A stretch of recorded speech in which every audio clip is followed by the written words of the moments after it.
Hello，大家好，我是龙月堂的飞。今天这一集呢，我们要来讲，就是很多人为什么在颂钵的时候，有些人是睡得很深沉，有些人睡着了，但却不知道自己睡着了，反而是旁边的人跟他说：“哎，其实你刚才有非常深沉的呼吸声。”又或者是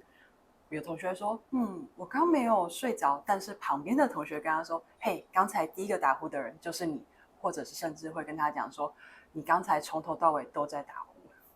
为什么会这样子呢？为什么有些人他在睡眠的过程中不觉得自己睡着了，可是身体是很诚实的？当你的脑波慢下来的时候，这个时候你的意识还在，可是你的身体因为脑波慢下来的原因，神经系统还有你的副交感神经系统它被启动了。副交感神经系统启动的时候呢，你很自然的心跳变慢了，呼吸变慢了，身体变松了。你进入了一个深层的休眠状态，但你的大脑因为它每天都很忙着在运作，所以它已经习惯了那种忙碌感，它没有办法在第一时间马上随着身体去做休息。所以其实我们的身体细胞是非常聪明的，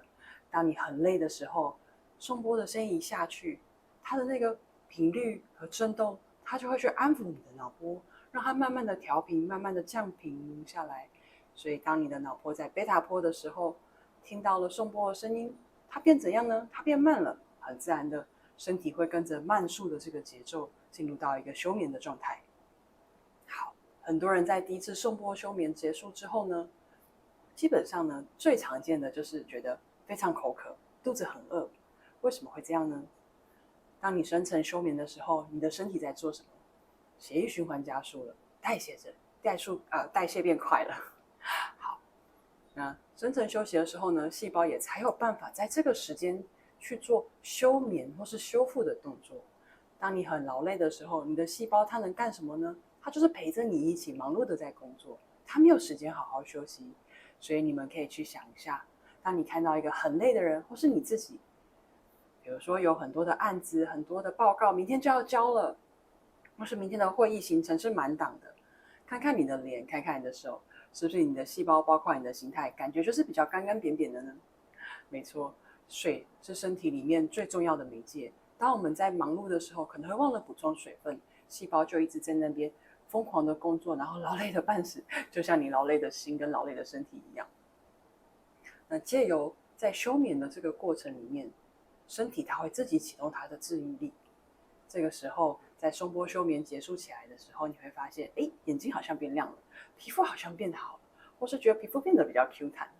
没有错，那就是因为你有休息啊。很多人其实都忘了休息是什么样的感觉，可能只记得工作中劳累、疲累的感受是什么。而你的细胞它是有记忆的，它会以惯性的模式去记住这个模板。所以如果你的细胞之前比如说你经常睡眠时间是不稳定的，它没有办法好好记忆你什么时候要休息，什么时候要工作，所以它经常会有些矛盾感。那当然，你的内分泌系统或是交感神经它就失调了。好，所以在平时生活中的时候，如果当你感到劳累，你可以在龙月堂的 YouTube 上面去点击手碟或是颂钵的音乐，去为自己有一个小休息的片刻，也许是5分钟，也许是10分钟。让你的细胞去喝一些水分，让它好好的休息，把细胞膨胀起来，变得饱满漂亮，而不要一直在疯狂的工作，一直在想，一直在想，一直想，然后甚至忘了喝水，那你就会变得干干扁扁的哦。好，那颂钵到底是为什么可以去协助我们好好休息呢？其实来自于颂钵的白噪音，我们来听看看。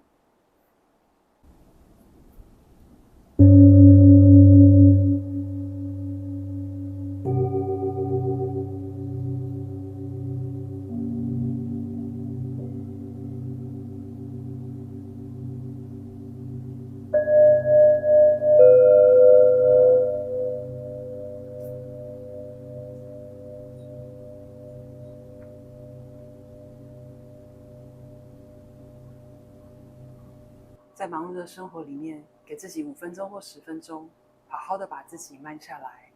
当你的心变慢，其实你的思绪是更清明的。当你在忙碌的时候，或是有很多事情它同时在你的大脑，你开启了可能8核心、16核心在那边同时运作的时候，其实你的视野跟路线它会变得越来越窄，尤其你越劳累的时候，你的手电筒就好像要一闪一闪的，快要没电了，随时去帮自己做一些充电，让细胞恢复它的弹性。那么